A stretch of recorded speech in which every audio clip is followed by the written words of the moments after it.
Hello दोस्त। आज हम बात करेंगे दोस्त लॉ ऑफ डायरेक्शन के बारे में।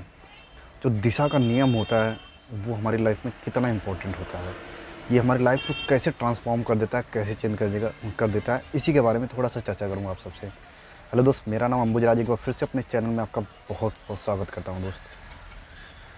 कि दिशा, अगर आपका दिशा परफेक्ट है दोस्त, जो भी आपका लाइफ का एक प्रोफेशन कुछ भी हो सकता है, आपका सिंगिंग, डांसिंग, एवरीथिंग जो आपको पसंद है, अगर आप एक पे टिके रहे तो आप बादशाह बनोगे। लेकिन अगर आप अलग अलग जाके क्षेत्रों में ट्राई करें, जैसे 2 महीने ये ट्राई कर लिया फिर वो ट्राई कर लिया, तो इससे सफलता नहीं मिलेगी। एक बात बोलूँगा दोस्त, आप इस पे सुना भी होगा कहीं कि अगर आपको 1000 फीट गड्ढा खोदना है दोस्त, तो पानी वहीं से निकलेगा। लेकिन अगर आप 100 फीट या 1000 फीट आपने 10 गड्ढे खोद दिया तो पानी नहीं निकले। आप बोलोगे ना कि मैंने मेहनत तो सारी उतना ही की है, लेकिन पानी क्यों नहीं निकला? वो इसलिए नहीं निकला मेरे दोस्त, क्योंकि आपने डायरेक्शन गलत दिशा में मेहनत की है। आप मेहनत तो करते हो पर आपको रिजल्ट नहीं आता है। इसी बताऊंगा दोस्त कि आपने बकरियों का नाम तो सुना होगा ना, भेड़ चाल बकरी चाल। तो जब रोड क्रॉस करते हैं, अगर बकरियां क्रॉस करती हैं रोड, तो आप क्या करते हो? हॉर्न बजाते हो, चिल्लाते हो, हट जा, बाहर आ जा सामने। लेकिन दोस्त कभी गौर किया आपने, अगर आप शेर रोड क्रॉस कर रहा हो तो आप हॉर्न नहीं बजाते हो। आपको ये डर होता है कि हॉर्न बजाएं तो साला कहीं चुप हो जा भाई, बस ज़िंदगी सलामत चाहते, नहीं तो वो हमारा हॉर्न भी उठा के फेंक सकता है। वो किस लिए? वो इसलिए दोस्त कि शेर का जो डायरेक्शन होता है ना, जो उसका डिस्टेंस होता है, वो नहीं कि बल में मजबूत है या फिर बुद्धि में तेज है, नहीं। उसका जो दिशा होती है वो बिल्कुल परफेक्ट होती है।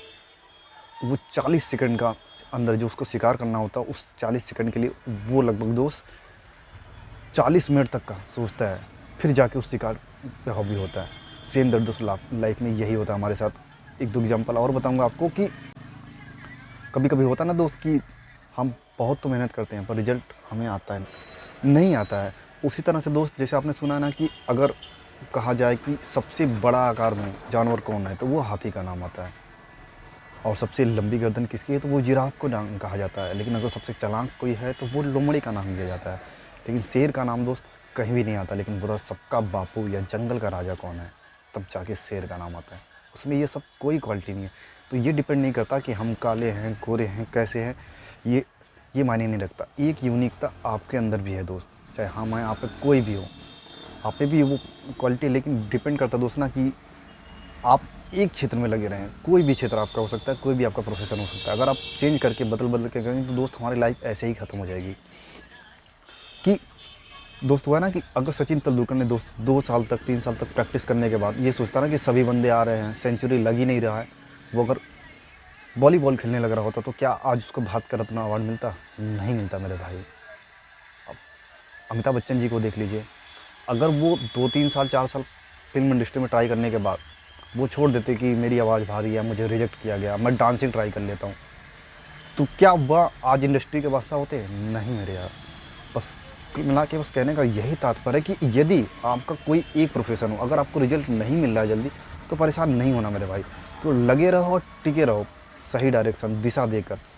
एक एग्जांपल लास्ट छोटा दूंगा दोस्त। यदि दरवाज़ा, छोटा सा दरवाज़ा, अगर वो दरवाज़ा हमें अंदर की तरफ खोलना है और वो हम बाहर की तरफ खींच रहे हैं, तो क्या खुलेगा?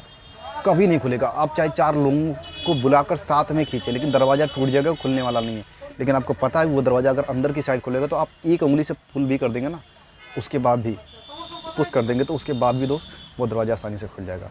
तो पहले अपना अपना डायरेक्शन चेक करिए कि हमारा प्रोफेशन क्या है, हमें किस चीज़ में जाना है, और उसी पे लगकर मेहनत करिए। मिलेंगे दोस्त एक नई वीडियो में, तब तक के लिए best of luck and thank you दोस्त।